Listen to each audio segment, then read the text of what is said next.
Edi Kapende, c'est un meurtrier. On connaît la casquette d'Edi Kapende. Mais si c'est qu'il a fait quoi? Il a mis Edi Kapende dehors. Pour prouver à Kabila que non, c'est moi le président.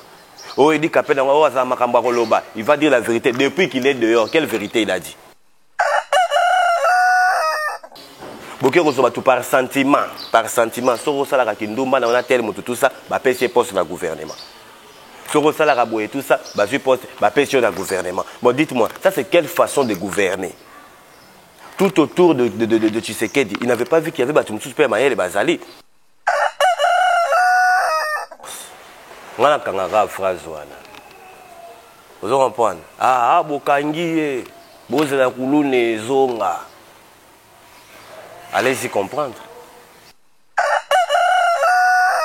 Koti na bank pona a braquer, a zoalar. A Koti na arme ya nini ya jouer.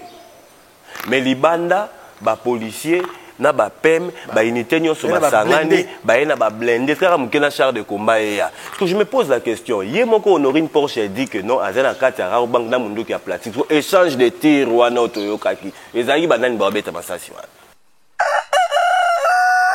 Kabila était un rebelle stratégique.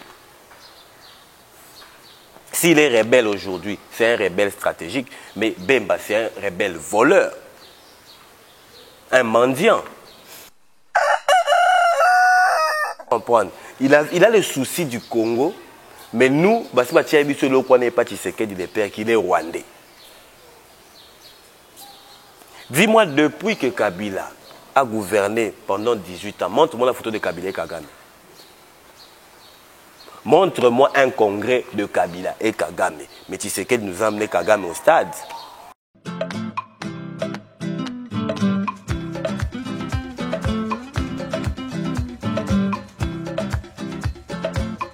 Bonjour mesdames et messieurs, me voici encore devant vos postes récepteurs, devant vos outils où permettent à Rabino, Bolanda, émission Nabiso. Moi, votre humble serviteur, Jos Kanza, monsieur le journaliste, le propriétaire de tous les dossiers, Nayeli Soussou A, émission Kolomboka, une émission d'analyse, une émission d'actualité, une émission standard, bref, une émission qui parle de tout. Mais aujourd'hui, sur cette émission, nous aurons à recevoir tonton Ricky, le tonton national, autosane na plateau A, analyste politique et puis entrepreneur, Netoko Zalana Inde Boyebiye. Cette émission, Bokolandango, grâce à Bridar Télévision et aussi na Télé Province, en application Bureau TV et aussi na Bouquet Sepela, na Télé Province, na Canal 95. Et puis na radio La Bouche na Kenya na Nairobi Mombasa bande kwa Kenya mbote po na bino. Bonjour tonton Ricky. Bonjour Jos Kanza. Qui m'ezali? Nga qui m'ezali na côté na Corona PC ici là. Deni en forme. Très en forme. Écoute, je suis surpris à mon ayo na tongo na siège à assiette parfaite boy. Voilà. Au bengito bimeli karaboy la comprendre. Tu sais que RDC c'est un peu ça, il y a paracétamol. La surprise est à la rate toujours. Oui, oui. Donc là, c'est très important. Alors, oui. Toubanda, déjà pour nous, on a une santé à Congo. Santé à Congo, santé à Congo. D'abord, nous avons Félix Antoine Tshisekedi, merci. Nandenge a Pessi Kabila courage, na pouvoir, il a recréé plateforme sauvant la RDC. Merci à Félix pour s'allier en sorte que tout l'ingé sous Kabila. Merci à Félix pour s'allier en sorte que tous ces souvenirs sous na mwana mboka wana Kabila. Donc, bah merci. Donc, le cas y a bien au Tshisekedi a sali na kati ya mandat na pour permettre que Kabila a la plateforme ya sika souvent la RDC. Après avoir condamné à mort pour na greffe oyo condamné pour na yango pour na participation au mouvement insurrectionnel et participation, trahison et autres, tout ça, ancien chef de l'État. Est-ce que Babilo est énuméré? Vous avez prouvé ça comment? Ngaïté. Justice congolaise. Ok. Justice congolaise, éprouvant d'abord Ndegeni. C'est arrivé comment qu'on puisse dire que Kabila a trahi? Il a trahi comment? Au patron de l'AFC, tout ça. Tout le temps, vous appelez ça comme dialogue, on va Kabila. Kabila représente l'AFC M23. Si réellement il représente le AFC et le AFC et le M23, dans Kati, il y a un dialogue, tout ça, fallait que Kabila soit là. Pourquoi on peut être bête jusqu'à ce niveau? Apparemment, en fait, il s'avérait que Aza patron, on a conditionnel, parce que le chef de l'État, Aza garant de la nation, Félix Antoine Tshisekedi Tshilombo, Fachi Beto, Congolais Balingara. Ça y est. Mais ce sont des faux débats. Ce sont des faux débats, ce sont des radios-trottoirs. Vous comprenez? Il y a un lobby. Merci beaucoup à Félix Tshisekedi pour apaiser sous poste à Kabila. Parce que nous, on avait déjà oublié en terre. Au chef de l'État, Lobaki, que sa prédécesseur n'a parce que c'est le chef de l'État qui a dit ça n'est pas Ndima. Donc, à Kosi pour à Kosi. Je le dis et j'assume, il a menti. Et puis le président de la République a se préparé, il a justifié le bilan de mandat devant le peuple congolais, devant Yo, devant Nga. Vous comprenez? Le débat n'est pas que Kabila Za patron à Boé, Kabila Salibo. Ce n'est pas là le débat. Le débat c'est où est arrivé le Congo. Le Congo est où? Le Congo est à quel niveau? C'est là où il y a débat. Et ça, un niveau, il y a gratuité enseignement, et ça, un niveau, il y a gratuité maternité. Tu te rappelles quand on a la place des évolués, qu'on a une émission, Liboso, et Arana Brida, Nabisara Onin, que Blo, on est la paix, c'est un exemple. Nous allons prendre pire encore, bon, foot, c'est sur la maternité, soit disant gratuité, il n'y a pas de reçu. Tu as un niveau à frappe. Donc, il faut tous à la battre, Oyo, tu comprendre que, na Congo pas c'est ça. Et Mati sous ma casse. Balance aux Zaki, il y a pas il y a Kabila, tu sais que balance est comme trop élevé. Mais bazo bana pas il y a sera Kabila bolela ki mingi la tuerie ezalaki dictature pays ezalaki apparemment toza rwanda histoire bible o balobara tango Moïse azoki bana Israël aki on a terre promise nzale koti na kati ya terre promise avant ba bima terre promise banoki kozana bango bien mais bazali na posa ke ba libérer bango pona bango passe ezalaki pharaon mais tant ba comme la terre promise ba Moïse pona tikaki bisote biskoto utaki sur Moïse on a Tshisekedi pona tikaki bisote biskoto za biso na Kabila kasi tbolele ke non Kabila alternance attendez au moni likolo ya ko bae Mobutu ndeto ya ko zwa musée likolo ya ko lemba Mobutu. Puisque nos parents, quand ils nous racontent la vie à l'époque de Mobutu, ça n'a rien à voir avec la vie d'aujourd'hui. Dans le sentiment, nini, un rebelle qui sort de la forêt, à s'aligner à ba Rwandais, ba Ougandais, ba Burundais, ba sali comment on dit, ba sali union fait la force, ba bengana Mobutu pour soi-disant sauver le Congo. D'accord? Mais depuis Mouzé est parti. Il y a un conflit, la guerre à Est, ils violer ma maman, tout ça et tout. Qui nous a amené ces tueries-là? C'est Mouzé Laurent Désiré Kabila. Alors, il y a un sentiment, Mobutu doit partir. Au moins, et quand tu dis dictature, tuerie, chaque république tue. Chaque république a la forme à dictature. Chaque république. Je pense même à la République au Kassavou, Boazalaki, moi dictature et Zalaki. Vous comprenez? Donc personne ne dira que non, na tour na ngai, na bomate, na salaboete. Na tour na ngai. Tonton Riki, tout ça, monsieur Belena yo critique Kabila mingi. Na raison que ça émission. D'ailleurs, dans l'émission, nous faisons ça là. Nation que ça va émission à la. Souci, nous allons continuer à critiquer Kabila. Non, au début, je t'ai dit que Moutoua, c'est en sorte qu'on se souvienne de Kabila. C'est Tshisekedi. Il faut comprendre, nous. Puisque nous, on avait déjà alternance à Nini. Un pouvoir fabriqué. Non. Un pouvoir monté de toutes pièces. Donc, Kabila avait mal choisi la personne à qui léguait le Congo. Il avait mal choisi. Les Congolais n'ont pas choisi, mais c'est Kabila qui a choisi. C'est Kabila qui a choisi. Mais nous, ça m'a. Dans ce qu'on comprend, c'est au combat Moutoua. Il dépêche ceux qui n'ont pas compris. Les Congolais ont choisi. Les Congolais ont choisi ce qu'ils ont choisi. Mais Kabila a décidé de prendre comme partenaire telle personne à rediriger Congo. Donc là, vous doutez de la suffrage ou bien la élection ou l'élection pouvoir dans Moutoumoroboué qui n'était même pas préparé. Est-ce qu'il va passer un pouvoir, tout pouvoir? Peuple qui est peuple ne Pesaka. Vous comprenez? Na 2006, je pense qu'il y avait élection. Tu votais à Bemba. Est-ce que Bemba, moi, les gars, Congolais votent à Bemba. Oh, le Bemba, comme moi, la Tshisekedi. Tu votes à Bemba, n'est-ce pas? Ok. Est-ce que c'est l'Arabie sur Bemba? En 2011, tu votais à Nanga. En 2011,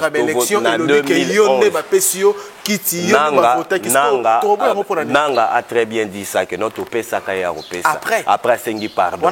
Nanga a dit ça. Après, mais quand vous avez tout ça, deal, tout ça, yo, nabrida, tout ça, deal. Vous comprenez? Deal, tout ça, à $300. Vous comprenez? Ote, brida, kabo et la biso. Vous comprenez? On reçoit 200, on reçoit 100, on a kamar. Vous comprenez? C'est ce qui est arrivé. C'est ce qui est arrivé. Vous comprenez? Donc ils ont vu que non, tu peux si pouvoir dans mutu moko oyo. Bonjour maman. Tu peux si pouvoir dans mutu moko oyo. A eu pouvoir à sakali nango. À chiffonner nango à boaki. Dis-moi, à l'époque de Kabila, Kabila avait nommé sa nièce où? Il avait nommé ses frères où? Ils étaient des députés. Ils étaient dans la famille à Kabila Moubimba. Ils étaient Jeannette et Zoé. On a posé une question. Il y avait seulement Jeannette et Zoé. Mais aujourd'hui, regarde le gouvernement d'aujourd'hui. Christian Tshisekedi est pas. Oh, M. Swabala Chebango Kuna Soki David Mangaya. Et pas.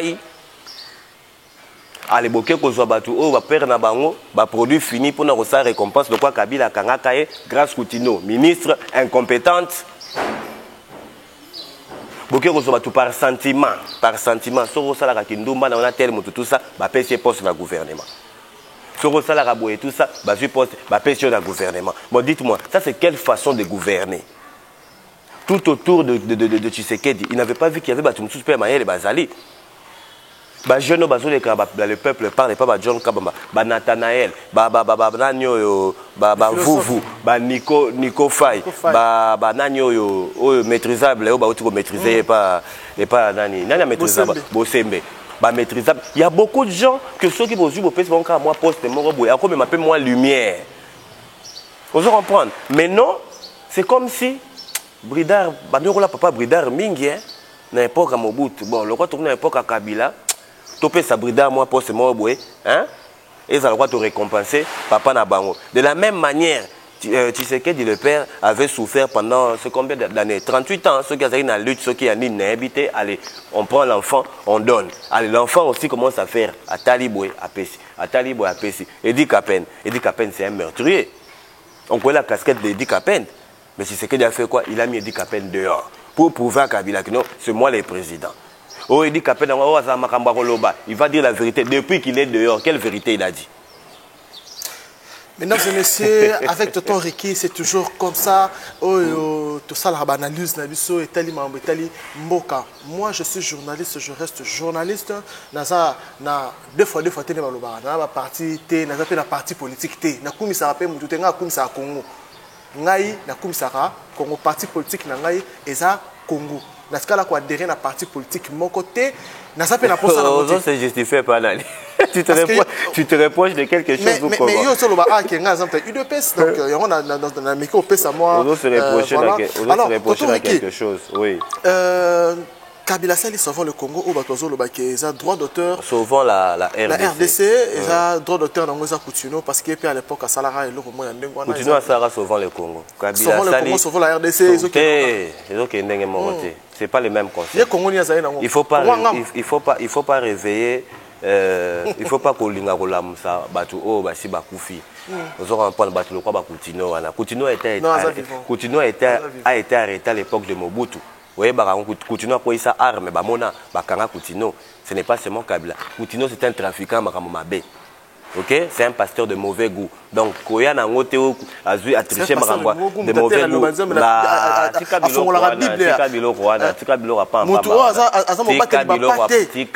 Un pasteur reconnu et puis archevêque. Soko ya Yebisa et Tonton Rikiabi, hein? Un pasteur de mauvais goût. Tu vois, Oyebisi a pasteur de mauvais goût, Oyebisi pe Mukuna. Ah, pasteur de mauvais goût. Donc souvent le Congo, ce n'est pas pour Kabila, ça souvent la RDC, ça n'a rien à voir avec Coutinho. Quelle démarche Coutinho a-t-il fait pour sauver le Congo? Peut-être que démarche mi balé au Coutinho à ça là. Peut-être que démarche mi balé. À quel point qui ce n'est pas un quoi il se bat mouchoir. Allez, il s'est senti Messi, ce qui Jésus, tout ça et tout. Ah, parce que Kabila n'aura pas mal éveil patriotique. Il y a déjà eu l'éveil patriotique dans Namboko. Tout éveil, il y a nini, il y a Rosenga Bilo Warolia.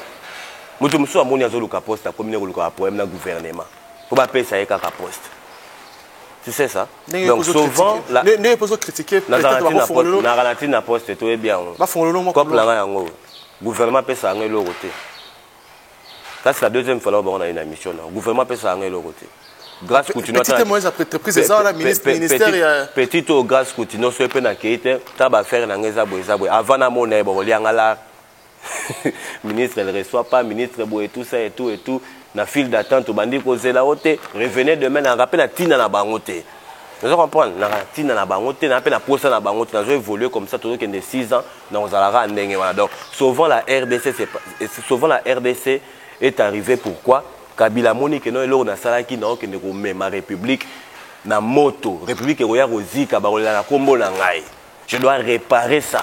Est-ce qu'il a-t-il raison, est-ce qu'il y a un moment opportun, ou bien il y a un compte à rendre, et pas ça flash aller, accompagné de flèche de retour, on va condamner qui a ça la visibilité, mon robot. Oui, type wana, soit ça là, mon robot est sauvage, soit ça là, mon robot est en maîtrise, na maman la main ya ça là, mais à répliquer en némo ya faux.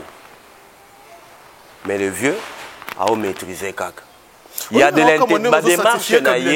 Ma démarche naïe, c'est avec une cause. Bon, on dit les lotés. Vous verrez ça plus tard. C'est avec une cause. Moi, je suis allé à bien que ne pas Nairobi voilà. Ok ça. Toki solo là, tout sauver la RDC. Nanga fan na PCP. Na BC. Na BC na certifié na zo ebisao. Na BC. Nga na kin yo na kinte. La réalité na coûté la ngotala tana ba do funda skoti seke. Tamu to tinda biso. Tala bo na fungoli pena dossier. Tala. Ah, eza boye to signer ba papier papa nga zongi kin. Nga zonga pena sek ki kukuni nzela moko. Wewe que sek ba récupérer na aner. Ba fouiller na téléphone ba luka numéro Kabila. Bo luka la ngoni. Bo luka numéro Kabila na téléphone à 7 kikuni pour faire quoi? Pourquoi? On va bloquer l'aéroport. Ben, on va tourner pour tout. On va ba Rwandais, on va ba nani ote, ba fouiller le téléphone, ne ba la soki, à la numéro nani, puis ba origine na. Donc, origine ya mutu et commis infraction en boko. Hein? Ne tu osaka Burundais congolais. Combien infraction? Ngaza Burundais congolais. Naza congolais de père et de mère. Oh baebi. Alors, tonton Ricky, Congo au biso to sepela rango to vivre bien tout ça, to sepela ki a dollar et kiti, to sepeli awa masango pe na kiti mondambu, to moni loso kiti. Mais dollar on apparemment babe spéculation za ki makasi. En fait, ezo nga po komati na 41. Ce que tout cet exercice moi soit fungola baba fungola boy fungola ça boy bruit d'arazo ngo bien c'est combien? Et 10 $. 10 $. Ce que na kabelo combien en francs? 22 000 francs. Pardon? Combien? 22 000. 22. Côté msou 21. Côté super 20. Côté msou 20. Côté Msoupe 23. Donc, dans France, on habite la Kabelio combien? On joue à la Kabelio. Tiens la poche. Tiens la poche. Dans son bioté, yo tiens la poche. Yo bisasko brida. Ba pienga 22 000, ba pienga 20 000, tout ba pienga 19 000. Puisqu'on ne comprend plus rien. Je fais un exercice. Bon, on fout à moutou 1 000 $. 1 000 $ na 28. Ça fait 2 800 000. Hein? 1 000 $ na 28. Ce que dollar et kiti, na to oyo ya 19. Donc, moutou a commis na 1 900 000. Ce va payer en dollars. Il a perdu combien? Ce qui est que ma fan to classe na bango ils aura combien ndako na bango ils aura autant dollar pour le dollar qui t'était zalara et le problème c'est quoi? On devait garder ce taux là. Taux qui est comme malembe. Tozo ajuster, to ajuster koto. Vous comprenez? Bateau ba ça en sorte que makambwane zala que dollar et qui taille ça boy. C'est muzito na omsusu ya nani ya économie mukoko. Mukoko samba. Bon ba na proposition ya ko fandisa makambo. Adeba sendi wanyo sur IDPS qui takamba la moko. Pour ba bani ni fatibe. Muko atondelo be. Tasko makambo ko. Les gens qui approvisionnent les stations au batu bakenda ko somba ba carburant, ba gasoil, ba nine, tout ce que vous voulez là. Approvisionner la station en francs ou en dollars. C'est en dollars, n'est-ce pas? Vous avez dit que vous avez dit que vous avez dit 1000 dollars. Si vous avez stock de 1000 dollars, vous avez 1000 dollars et qui donc, à peu près 1000, à bâtir sur quelques dollars, les colos, pour qu'il y ait un montant, il y a 2 800 000 à chaque carburant. Qui escroque qui? Qui exploite qui? Donc pour nous, que non, c'était aller rapidement. Ajuster. Donc il fallait non, il fallait d'abord étudier le terrain de tous les deux côtés. Parler avec les opérateurs économiques. Bon, si c'est que dans le bar dernièrement, opérateurs économiques, parler avec eux, arranger tout un net au ça makam. On se comprend. Bino boy bossel makamka au franc congolais ont récupéré valeur. Alors récupérer valeur dans quel pouvoir d'achat? Dans quel pouvoir d'achat? Quand tu dis les francs congolais récupèrent sa valeur, on a pouvoir d'achat ni. Tonton Ricky, ce que vous proposez à rater, vous critiquez à Kaka, vous pouvez proposer quoi? Je vous ai dit qu'on devait garder. To garder nini ton abiso à 28, to ke malem na makambango kitisa, ko matisa. To ke malem. Et là on est révolté, batou que dollar est kiti, mais bilor est kitité. Et là, on est causé. Quand tu as acheté quelque chose à 10 dollars qui était 28 000. La chose là garde 10 dollars qui est à 28 000 et commis 23 000. Au Kiopesi 10 dollars, au Baxi, quelques francs, l'Icolo pour Coca 28 000. Vous avez que ça n'a pas de sens. Ça n'a pas de sens. On devait aller mollo. Le lot, Moutou a foutu à parler 100 dollars. Vous comprenez? Il faut pas comme 150 pour qu'on monter à 275 000. Pour me récupérer, à perdre moi 5 000, mais à 275 000. Bah, parler mati. On a fait quand même un temps où on mata. Surtout pas petit d'habitude sur l'impolial. Et au mata. Mesdames et messieurs, l'émission Bakolomboka, votre émission, au Sepela, Landa, Bozan à Belgique, Bozan à France, Bozan à Québec, Bozan à Ottawa, Bozan à Londres, Bozan à Durban, Johannesburg, Bozan à Luanda, Bozan à Goma, Bukavu, Bozan à Lubumbashi, Bozan à Kolwezi, Bozan à Congo central, na Boma Matadi, Bozan partout dans le monde, Bozan à Mandaka, Bozan s'occuper de Mbujima, na Chikapa, Bozan partout. Bozali la Guadolite, Bozolanda Biso, TVza Radio, Tonton Ricky, le Tonton National, oh, Bomesana, Kolanda, Ming, analyse, nae, personne nae, de dire, Yangonde, tous les plateaux, tout ça, la moi, chrétien, Toyeba, Bisikani, Mboka, Nabso, Zalaki, Bisikani, Nezo, Kendepe, Makanezi, donc on peut sa peau, Lobby Mboka, Nabso, Ezala, meilleur, parce que ça a Mboka, Moko, Otozan, Awa, Bisika, Oyo, Bakunda, Bakoko, Nabiso, Bisika, O, Bakoko, Nabiso, Basala, Pomboka, Oyo, Ezala, Boy, Toko, Lingate, Ekene, Bunga, Tope, Kene, Dinda. Donc là, c'est un peu ça. Alors, Tonton Ricky, tout le bien, moi, sécurité. Lelo Oyo, Lobby, Ezaïki, Matata, na Delvo. Ah bon? Kuluna koti na wenze apandi biloko botoli asali terreur na kati ya wenze kangami na 15h. Oh. Wenze kangami na 15h pour na nini kuluna ba maman matembele ba maman. Bon, la police est arrivée. Donc c'était grave. La police est arrivée. Ceux qui kuluna ont ça la terreur ti na moi. Ceux qui braquage ils ont ça à 11h, 10h, 9h. Batunyo so bazali. C'est que ça ne va pas. Mais Bakulu na bayebisa kibino bokangi mutamba tozonga en force. Ngana kangaka phrase wana. Vous comprenez? Ah bokangi bozela kulune zonga. Allez-y comprendre. Vous remarquez que depuis Bazu Petit wana On est à Moutamba petit, comme le roi est, bien bien Robin petit. Mais Moutamba les grands, 2 ans, 3 ans. Vous remarquez, depuis que Bazou ministre de la Justice, Bakofré, vous remarquez que l'insécurité est comme ma casse. Ça, il faut qu'on dise vraiment la vérité. Insécurité est comme ma casse. Braquage est comme le roi GAGTA. Vous voyez, on est CJ. Obetano, n'a qu'à braquer, Batukoto, braquer au Kimina. La fille ici, Honorine Porsche. Massamba, Madame Massamba. Honorine Porsche, à outil Allemagne. À côté, Narao Bank, pour à braquer, à Zoalar. À côté, na arme ya nini, ya joué. Mais les bandes, les policiers, na ba PEM, ba unité nyonso ba sangani, ba ena ba blindé, frère mukena char de combat ya. Parce que je me pose la question, Yemoko Honorine Porsche dit que non, azana kati ya bank na mundu ki a plastique, échange de tir wana otoyokaki. Ezali banani ba beta masasi wana. Pour azana mundu ki a jouer. Mundu ki a pas jouer au moniao.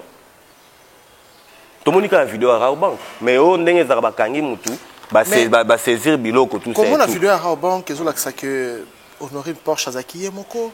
Mais c'est ce que je suis en train de dire. Yemoko na munduka jusqu'au massage et beta kiwana. C'était qui contre qui? Policier mutu soit exercer ça na kitona kala. Avec exercer on a victoire yewana zoya. Muninga na policier ça nini a filmé. Parce que c'était du théâtre ou quoi? Koto ba FARDC mo ba na ba arme ba la likolo ba zelo. 5 minutes ba termine ba. C'était du théâtre ou quoi? C'était quoi? Est-ce que spectacle? Moi là qui ça, il y a qui scénario et là que ça que ce qui boye à tout ya makasi ne bomoni boye. C'était quoi? Ba ngaba kataka actualité Nairobi. Nairobi frappe kit. Maman Nairobi frappe bon photo limu ça nous actualité. Fallait Stade de France pour la créer le photo limu ça. On les a le roi neti. Fallait Stade de France faire ayo double Stade de Martyrs. Ba pimelie pango. Vous comprenez? Donc na terrain voilà té. Do bataille sur Aigle China Rambo a beti bora Nairobi asangisi ba opposant nyonso tout ba sur la Kambwa Congo. Li sola ngwezo maloba forti, la France 24 tout ça té to créer braquage. Puisque je le dis, c'est pas pour saboter le gouvernement en place. Parce que surtout Saliba analyse, on comprend bien que la femme était seule. Mais bah, jeu de tir, et ça a mis wapi. Si bah, dans la fille, la moutaka, la matisse, na kati ya piqué pour là, il y a quelqu'un qui dit, il y a des vidéos. Moi, mon bel ambingatri, na kati ya nene boy. Vous moniez. Quand on m'a dit escalier, bon tiens ma bon licolo, Bobby m'a sorti ton côté à des forces. Bah, on soit nanani. Pour Porsche était déjà dehors. Opération bandit, oui, 9h, 21h. So les gens ont bâti quand ils ont 4 jours, ils ont des policiers, des PEM, des nani qui ont bimali-banda. Bazawapi. Dossier P, la femme en question procède à un amoni et ça dit ce qui pose. Et comme il on a ça, mais ça va être misap. Il y a combien d'exemples? Mais attends, mon tonton Ricky, est-ce que Kokanga Motu est obligé de s'amousser dans le mais la mentalité soda Congo. Il faut que tout ça. Et la mentalité soda Congo. Hein? On va kanga ya. On va mbata au félé. Mutuazo okanga o sali elo côté bozo we elo côté mabandi go beta. Abandi pe go boto la obiloko. C'est la mentalité à soda Congo et ba monti ko bazini tunya pembe. Ba bando sakana ntuni. O ati o fungola boye o tchaboye tout ça. Ba ngwa ba komi ko répondre comme naté. Le comité na filmé ko na ke ba continent. C'est une honte puis vous médiatiser ça. Obi ke ba mboka libande ba mona biso ba bolole pe nao. Il y a un trempe à l'Obara. Qu'est-ce que ces Africains des pays de merde viennent chercher dans mon pays? C'est ma des vélotéries. Il a raison. Il n'a pas tort. Vous médiatisez un colonel, capitaine, tout ça, Boto Makambouana, Ote, Yenda Tchaki au Sapité, Yassime Kaka, Yemtafoula Kemakolo. Ça, c'est quel pays ça? Mais quand même, c'est à féliciter la rapidité à la police n'est comment sur place. Et comment sur place, Nawab? Niveau rapidité, on a quand même beaucoup félicité. On a félicité, on a il n'y avait rien de professionnel. Il n'y avait rien de professionnel. Attends, on a un petit langamo. Ba blende yelini. Ba memelangonanga kumnati. Ba memelangonanga. Vous avez condamné Kabila. Vous allez le chercher. Ndeka moi la moi je bokebi misama kasi nyos bokebi misala kumna. Kulu na weza na delfo. Fa ba blende ya bayaki. C'est du spectacle tout ce qu'il fallait soda na rampa qui a ko ramper na wenza delfo. Sikoyo Est-ce que braquage est vraiment effectif ou bien ezaki nango eloroté zaki yaka juste moi pour moi parce que tu sais quoi pour moi braqueur ou bien basayango bomuni bangote pour moi ils ont mis en scène en bref il y avait personne mais moi ça n'a que ça la mise en scène pour moi ils ont mis en scène elle a été payée pour ça c'est fini ba bete suma so na ba comme quand ba tia misapiti yepé fallait ba ça procès na ba tia mon peu public ba yeba et bandaki ndenge nini et comme ndenge nini et suki ndenge nini ba pesi verdict c'est fini surtout comme kaka colonel soki madinga soki kadinga atiaki misapi bino kangi mutu misapi ke zongi est-ce que c'est pour les procès de la honte mais kasi ya wana bande kwa 100 jours ba petit frère à 100 jours bangwana ba petit frère procès à 100 jours bangwana ba petit frère procès à 100 jours bangwana ba braquage salama mingi après wana ba braquage salama ki sous na shop moro na masina o ba ke na $27,000 donc après on a un vrai braquage maintenant quelle est pour nous poser une question quelle est la mesure que le gouvernement a besoin par rapport à Maramouana l'agence nationale de renseignement faut que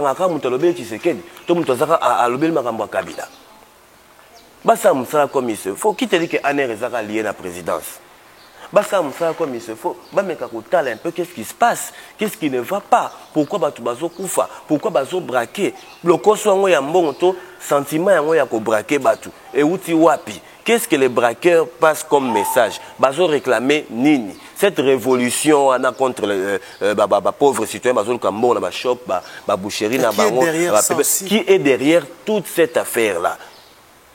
Mais ça ne se parle pas. Le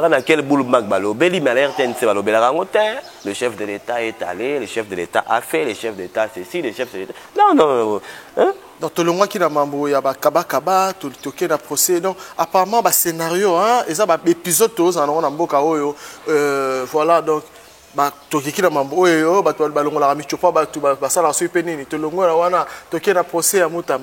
ou pour dire bref, le gouvernement doit être responsable. La police, FARDC, PEM, Moura, Omsou, Chikata, force spéciaux. Ils doivent prendre leurs responsabilités. Il faut passer à Moussa Nabango comme il se doit. Parce que quand il y a la négligence, quand il y a comment on appelle ça, il y a la légèreté. Un jour, on va tomber, pas bomber, ou tu sois la Kinshasa, pour Kinshasa Kabouani en deux. Hein? Parce que tu sois à la légère. Moutaouti Allemagne, il y a aussi le braquage. Moutaouti Nairobi, il y a le braquage. J'ai payé mon coup. Bazo Tindara Bango et Panani. To Bazo Outaka Wapi. Bazo Dinga va toucher mon gouvernement, va assassiner pour que Balo Baba Narosas comme il se doit. Et là, les policiers sont en tunnel. Comment contrôler les cartes d'électeurs. Ce n'est pas leur attribution. Agence nationale il y a Tshisekedi, Bakangio, Makambo Kabila, Bakangio. Ce qui se passe dans des hôtels, dans des bars, dans des nganda. Pourquoi ils ne mettent pas la main sur ces personnes-là? Aujourd'hui, même une fille de 13 ans peut entrer à l'hôtel. L'essentiel, car l'hôtel a 15 10 000 naïs.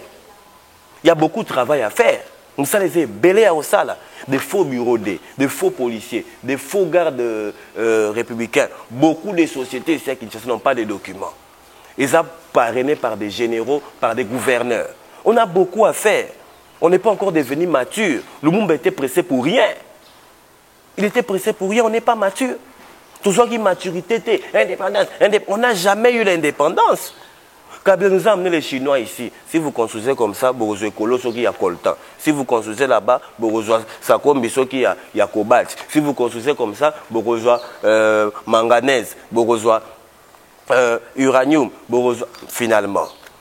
On dépend toujours des États misous, Chinois, na marché sont les Pakistanais, les Libanais, les Indiens, on des bakangi marché, on karande bazana na makasi ya osaba magasin ya minene. Yoso meko sa magasin minene l'état bimelio pour basele. On n'est pas mature. Je le dis avec le cœur qui saigne, les yeux qui pleurent. Nous ne sommes pas encore devenus matures. On doit réétudier, réapprendre. On se comprend? Il faut qu'on retourne à la politique de Kabila. Qui savait dire non, qui savait dire oui. Je parle de Kabila, le fils, pas le père. Qui savait dire non et oui avec toute maturité. En tout cas, aussi, l'émission, il faut rappel de mémoire. Na sala na recevement on sur YouTube. C'est là avant que tu brides na recevement on sur YouTube. Retirer la na na ola mususu ya lobela Kabila. En tout cas, c'est trop fort. On a zo na oka mwandenge nini lelo o Kabila comme Monsanto. Pas na yo. Na habitera comme Monsanto, modèle. Exemple, leader. Obosani ba Rosimu Kendi bakufa, obosani ba Thérèse Kapangala. Obosani ba Chéribin on kende pas Kufa. Obosani ba Chebea, ba Fidel Bazana. Directeur cabinet ya Mutamba pe a uti ko Kufa. OK. Un but partout. Qui n'a pas tué, qui lève sa main. Qui n'a pas arrêté, qui lève sa main. Qui n'a pas été victimisé, qui lève sa main. Joyce, token de la vraie logique. Ma arrestation, nakala et brosala mamakasi. Mais les lopezos la mamakasi, qu'est-ce que toi tu ne comprends pas? On arrête tous les jours. Bah journaliste bazo kangama. Ça a toujours été comme ça. Net yo pem so après émission ko kangama po yambinga. Tenga no kangama te. Non, ngaza plateau na ngai, na professionnel au samsa na tant que journaliste. Donc c'est ça. Alors, je suis en train de protéger tant que journaliste naza, mais tu n'es ngai ba. Moi yo naza protéger, ngaza protéger en tant que moi en Congo. Ngana pe moi en Congo. Yo bien en tant que journaliste. Ngana démissionner en tant que journaliste. Nous avons un peu muto faire démissionner ngala muto zo ba commissaire Monsanto. La commissaire Monsanto en fait le vieux n'aimait pas que bah étouffé maramoro boyaye. Vous allez comprendre. Il a le souci du Congo, mais nous, parce que Thierry Bissolo connaît pas Tshisekedi le père qu'il est rwandais. Dis-moi depuis que Kabila a gouverné pendant 18 ans, montre-moi la photo de Kabila et Kagame. Montre-moi un congrès de Kabila et Kagame. Mais Tshisekedi nous a amené Kagame au stade. Allez-y comprendre. Tshisekedi le père. C'était aligné aussi avec les rebelles. Et Bemba qui confirme que Kabila est rebelle. Bemba aussi c'est un rebelle voleur. Kabila était un rebelle stratégique. S'il est rebelle aujourd'hui, c'est un rebelle stratégique. Mais Bemba c'est un rebelle voleur. Un mendiant. Bemba tous les écoles le mot massa makambo bien té et l'autre ouais la yango la phase anata mu Congo phase ata sokina mais ngana e mungala so ça makambo bien té non c'est planète non c'est planète non c'est planète puisque mungala fois tikala mungala fois la mise ouvert mais comment mungala comme ko ba muluba comme ko manipuler yo et monsieur aussi la té pour na ko déborder. Il est manipulé, il est manipulé. Quel Moussala Bemba fait? Quel est le travail ou le résultat où il y a Bemba ça y a bien? Qu'est-ce que Bemba déjà fait? Très bien, mesdames et messieurs, comprenez que cette émission, c'était une émission d'analyse et permetaka baimboka partout dans le monde mekako yeba mambezo le kana Congo surtout mi ko analyser to betaki masolo na etali social ya mboka to lobeli politique na masolo ezaki na Nairobi ezaki na motu Joseph Kabila invitaki opposants oyo bayotaki de partout bandimaki invitation na Nairobi sauvons le Congo plateforme oyo ba créer pour na koyeba nini ko décanter sauvons le Congo pour la RDC sauvons le Congo ou bien sauvons la RDC sauvons le Congo zo rappela ba tout sauvons la RDC sauvons ezaka ndenge moko sauvons le Congo ngambu pesa moi mboka kotala vraiment et puis ko ça ba stratégie na bango oyo bazo kanisa pour na Congo ya lobby to beti pe masolo etali sécurité ya mboka côté tali kolona to pe braquage to beki ko lobela un peu yango to lobeli pe o etali hausse de prix ou bien baisse ya dollar to meki ko sala pe nyonso wana en tout cas tofongolaki moi anecdote pe misusu parenthèse justement pour na komeka ko pesa bino moi idée ya oyo tolobeli mokalo totoriki na nyonso tolobi okoko résumé ni na 30 secondes pour toute cette émission. En résumé ce que je dirais c'est que il faut toujours temps ya ko réfléchir pe ya ko koma mature. Chaque Congolais réfléchissons tokota na maturité pour te revendiquer avec intelligence et sagesse. To revendiquer te pour na polo, to revendiquer te pour na kopo aloso, to revendiquer te pour na idolâtrie. Mais to revendiquer pour na vraie cause ya makila ya Congo. Congo est un héritage, batike li biso ango. Toko déchirer en côté. Alors, vous voulez qu'on parle à chaque fois, to loba, to critiquer, to réfléchir nan. Vous allez comprendre? Réfléchir. Vrai éveil patriotique et fan de la réflexion intellectuelle. Accompagner la nini na sagesse. Kalaming tout moi dans ça mouvement nanga. Il y a éveil de conscience patriotique. Vous avez préparé l'électorat? Je vais lancer ça Kalaming tate. Nous préparer l'électorat. Depuis que nous avons bana ko mbala ndanga la promotion ba 200 enfants. Depuis que nous beaucoup la chômeurs. Hein? Mais si on va créer une plateforme pour commencer à rappeler aux gens que il n'y a pas seulement eux, alors nous. Vous comprenez? Au lieu si moi, quand tu as lipa, moi, je paye à libanda pesa nini lipa. On est sur basa banani bana. Merci. Très bien. Ça n'est fini pour aujourd'hui, mesdames et messieurs, avec Tonton Ricky, Azaki invité Nabiso Amokwalelo, analyste politique. Cette émission serait diffusée dans Bridar télévision, Bridar TV, na YouTube. Et puis cette émission, Brolandango, na Béro TV, na Téléprovince, et ça na 4 applications, Béro TV et Brolandango, na Radio La Bouche, na Kenya, na Nairobi, Bobisara Radio, Mounene, Atay Dingoma, Boza et Belé, Tonton Dezobaba, Honorable Ibrahim Milingo, Jojo Mandi qui m'empata. Papa Mbote mingi et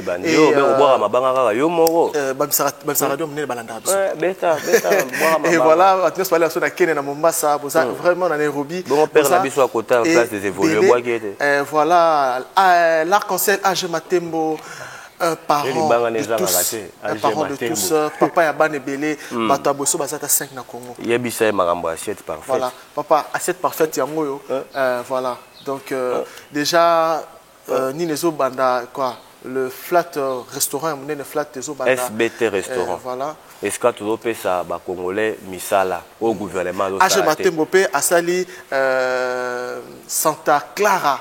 Santa Clara, où Asali, immeuble Mounen, ils ont un restaurant, on a 4, ils ont un on a 4. C'est parfait, il n'y a pas de problème. Merci beaucoup, Tonton Ricky. Ceux qui le lot, c'est qu'il y a beaucoup de bien comme ça. Il y a un peu beaucoup. Attends, caméra pas la caméra, pour reposer question. Voilà. Ceux qui le lot, c'est qu'il y a un peu de maman, c'est normal. Pourquoi passer sous chance? Ceux qui tu sais qu'il